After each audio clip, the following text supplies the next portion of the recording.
Barbie Fortesa, bakit nga ba nakakaladkad ang pangalan dahil sa skandalo na ginagawa ni Jack Roberto? Bye-bye sa mga updates show natin.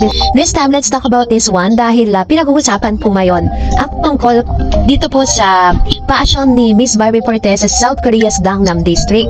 Pagkatapos nga pong magbakasyon ni Miss Barbie Fortesa dito po sa South Korea, sa bandang Gangnam, Barbie Fortesa unleashed her fashionista side as she strolled the street of South Korea's Gangnam District. On her Instagram, the Kapuso Primetime Princess shared the one of her OOTD during her vacation in the land of K-Beauty. In the photos, Barbie can be seen in a light blue and white striped button-down shirt paired with tan-colored double-breasted coat. She also donned high-waisted, slightly flared blue jeans and white sneakers. What a great place! Gangnam District is for book and fashion lovers, she wrote. I just went there to take nice photos though. All the books from the library were in Korean and already spent too much on food and cab rides to shop, she added. Earlier, Barbie and David Licauco collaborated on an on-deals as an ayuda for Barda fans. In the video, the on-screen love team tested their fans by asking their crush ka ba ng crush mo? Barbie-David tandem rose to popularity when they stared as Clay and Fidel in Maria Clara Ibarra. They recently starred in Pulang Araw and the film That Kind of Love in 2024.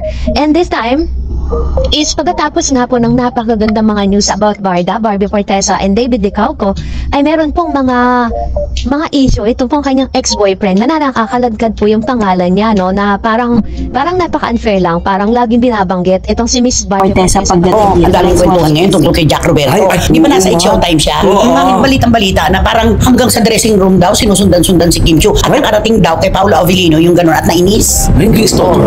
Parang stalker. Di ba? Ano pinagkagagawa nito si Jack Roberto? Mula nung nagkahiwalay sila ni Barbie Fortesa, ba't nagkaganyan na? Feeling close sa lahat. Parang, di ba lahat sinasabihin niya na I love you? Totoo. Diba? Co-host, mga contestant, co-judge, mga gano'n. Ano yan? Siguro na meron pa siyang gustong takasan sa emosyon niya eh. Dahil hindi lang niya ma-express pa, nadadaan niya sa mga ganitong mga bagay-bagay na para hindi Pero ang tingin sa kanya ng publiko, nega. Kasi parang forcing through. Di ba? Parang trying hard. Totoo. Yun. Di ba yung Jack Roberto? Kilala mo siya, di ba? Oo, si Jack Roberto. Kilala mo siya, di ba? Sa updates nga na inihatid naman ni Christopher Min sa kanyang Showbiz Now na sinabi niya dito na parang itong si Mr. Jack Roberto po is kinaiinisan ng ilang mga host at ng mga nakasama niya sa trabaho sa Showtime kung saan isa po siya sa mga nasasabi nating hurado, no, dito, guest hurado dito po sa Showtime. And base po sa report po ni Miss Christopher Min, sinabi nito na kinaiinisin daw itong si Mr. Jack Roberto dahil sa mga ginagawa niya dito kay Miss Kim Chiu.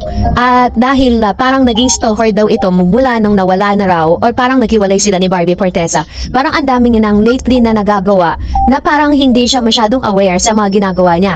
According po sa mga source na parang si Mr. Jack Roberto ay parang FC feeling close, no? Kung saan sinusundan niya raw si Miss Kim Chiu hanggang dun sa dressing room nito na bagay na kinaiiritahan ni Miss Kim. Hindi man niya sinasabi, pero ito po ay nakarating sa kaalaman nitong si Mr. Paolo Avellino na siya pong tinatawag na rumored boyfriend ni Kim. So dahil po dito, nagalit daw di umano si Mr. Paolo Avellino at sinasabi nga na umalis na si Kim dito po sa nasabing show. At nang nakarating po ito sa management, sinabi ng management na si Mr. Jack Roberto na lang ang aalisin kaysa naman si Kim Chiu ang umalis. So dahil po dito, nakakaladkad po yung pangalan ni Barbie. Parang sinasabi nila na magmula daw ng iniwan ni Barbie Fortesa to magmula daw ng maideklara or may announce no, sa public na wala na sila, break na sila, ay nagkaganito na raw yung kanyang ex-boyfriend. Parang ang unfair lang na wala namang kinalaman si Barbie, pero bakit nasasangkot yung pangalan niya sa mga ganitong klase ng issue? But anyways, so bago tayo magtapos, syempre magbasa tayo ng mga comments ninyo. Si Miss Lita Gamboa, yan, si Ma'am si Mary Vic Dison, sabi niya, sana wag na magalit. Talagang ganyan, naiinis lang kayo mga basher. Kung sweetness, hindi masaya. Basher, papangit kayo, go lang Barda.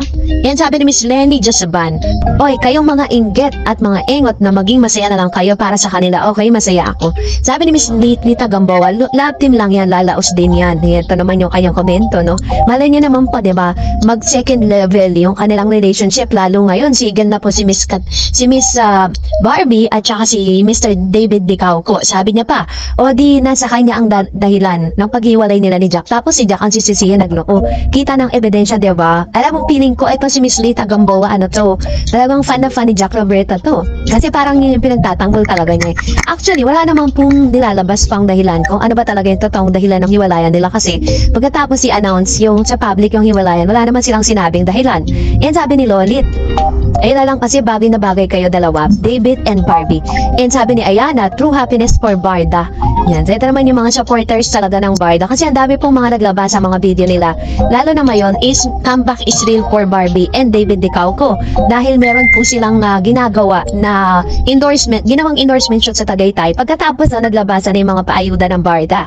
And sabi ni Ma'am si Cecilia Ogato, congratulations David Dicauco and Barbie Fortesa, both deserve this award. And si Miss Marilu, I'm happy for Barda, sobrang bagay sila, nasa kanila na ang lahat. Yan, so ito yung kanilang komento with regards to this.